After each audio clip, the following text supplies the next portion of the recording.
У яго жыцці былі выступы ў Ласкала, вучоба ў Кітаі і гестапа. Аднак самае галоўнае, што меў Міхась Забайда-Суміцкі – музыка, якая стала яго зброяй і лёсам. Палатно расказвае пра славутага беларускага спевака. Міхась Забайда-Суміцкі нарадзіўся ў адной з 3 вёсак – Несцерава, Падорск, Шэйпічы. Сам дакладна не ведаў у якой. Маці не памятала, дзе нарадзіўся сын. Казала, што мог нарадзіцца ў Лузе, калі тая працавала. Ужо сам Міхась пазней запісваў у дакументах, што нарадзіўся ў бацькавай вёсцы – Несцяровічах. Дату нараджэння ўзяў з метрычнай кнігі 14 чэрвеня 1900 года. Міхась нарадзіўся ў шматдзетнай сям'і, але з 7 дзяцей выжыў толькі ён адзін. Бацька памёр, калі хлопчыку было 1,5 года. Маці суцешала дзяцей песняй, а ён падпяваў. І так, спачатку несвядома, нарадзіўся адзін з наймагутнейшых тэнараў свайго часу. У маёй маці быў вельмі добры голас, густы, аксамітны, мяккі. Ад маці я пераняў любоў да песні. Ды не толькі любоў, песня стала маёй мовай, успамінаў спявак. У маладым узросце Міхась паступіў у настаўніцкую семінарыю ў Маладзечне. Падчас Першай сусветнай вайны семінарыю эвакуявалі ў Смаленск, дзе хлопец закончыў адукацыю. Цяпер у Маладзечне адна з вуліц названая ў гонар спевака. У час вайны Міхась, як і многія беларусы на той час, з'ехаў ад крывавых бітваў у Сібір. У Сібіры ўжо была яго маці, з якой у Міхася былі вельмі цёплыя адносіны.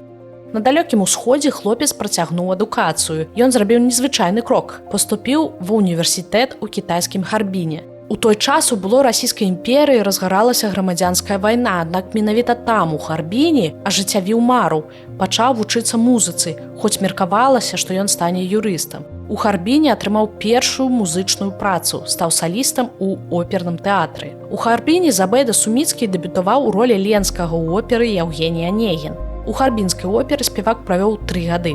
Пасля захацеў удасканаліць веды і адкрыць больш магчымасцей. Так трапіў у Мілан. Міхась заўсёды спяваў на мове арыгіналу. Вядома, што ён спяваў на 16 мовах на працягу кар'еры. У Італіі Міхась выступаў у знакамітай оперы Ласкала. Міхась мог застацца там, дзе для яго адкрывалася вялікая кар'ера, але вярнуўся на радзіму, бо там была хворая маці. У 1935 годзе ён вяртаецца ў Беларусь. З маці яны не бачыліся каля 16 гадоў. Тут працягнуў выступленне па беларускіх гарадах – Польшчы, Літве, Латвіі, Чэхаславакіі. Ён больш не вярнуўся ў Італію. У сярэдзіне 30-х Забайда-Суміцкі пачаў супрацоўнічаць з познанскай операй. Адносіны з дырэктарам оперы не склаліся, бо спявак адмаўляўся называць сябе палякам і казаў, што беларус. Адносіны да мяне дырэктара оперы былі не з лепшых, бо я не ўтойваў таго, што я беларус. Палітыка польскага буржуазнага ўрада тады была такая: у Польшчы няма беларусаў, успамінаў Міхась. Забайда-Суміцкі актыўна прасоўваў беларускасць, часта спяваў беларускія народныя песні ці песні беларускіх кампазітараў. Аднак на той час польскае радыё не хацела прапускаць у эфір беларускія творы, якія наогул так не называлі. Замест на іх казалі рэгіянальныя ці народныя. Нягледзячы на гэта, за год да пачатку Другой сусветнай вайны Міхась змог запісаць грампласцінкі з апрацоўкамі беларускіх народных песень. Сам Забайда-Суміцкі ведаў, што яго схільнасць да беларускай музыкі не прынясе славы і вялікай кар'еры, аднак гэта быў свядомы крок і выбар. Гэта яшчэ больш збліжала мяне з роднай песню. Песню маёй маці давала магчымасць распаўсюджваць гэту песню, несці яе ў свет, паказваць яе красу, даваць людзям радасць і ўзбагачаць гэтай песняй сусветную культуру, дзяліўся спявак.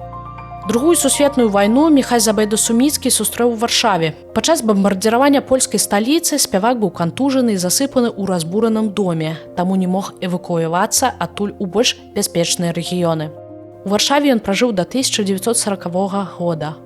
А пасля атрымаў запрашэнне на працу ў тэатр у Празе. У Празе пражыў не толькі вайну, але і далейшае жыццё. Нацысцкія ўлады прапаноўвалі яму весці беларускія перадачы на радыё, але Міхась адмовіўся. Нацысты трымалі яго 3 дні ў Берліне, патрабуючы пагадзіцца на працу, але затым адпусцілі. У часы вайны ездзіў на акупіраванай тэрыторыі і выступаў там з песнямі. Вядома, што ў 1942 годзе прыязджаў з канцэртамі ў Беларусь, выступаў у Мінску, Гродні, Ваўкавыску, Баранавічах і Дзвінску. На канцэрце ў Ваўкавыску сустрэўся са сваім стрыечным братам Уладзімірам Урбановічам і тлумачыў яму, чаму выступае ў такіх умовах. А затым аддаў канцэртны ганарар Урбановічу і сказаў перадаць партызанам, а таксама папрасіў маці дапамагаць партызанскому руху. У 1944 годзе выступаў з канцэртамі ў Вільні. Гэта былі яго апошнія канцэрты падчас вайны. Пасля вярнуўся ў Прагу, дзе яго арыштавалі супрацоўнікі гестапа як бальшавіцкага агента, знаходзіўся ў зняволенні да вызвалення Чэхаславакіі. НКУС пачаў расследаванне ў дачыненні да Міхася, бо яго падазравалі ў сувязях з нацыстамі. У 1950 годзе абвінавачванне ў супрацы з нацыстамі знялі. У 1963 годзе Забайда Суміцкі прыехаў з канцэртамі ў Беларусь. Білеты амаль не прадавалі, а асноўнымі гледачамі саджалі савецкіх вайскоўцаў. Міхась марыў жыць у Беларусі, але гэта мара такі не здзейснілася. Ён памёр 21 снежня 1981 года, пахаваны на альшанскіх могілках у Празе.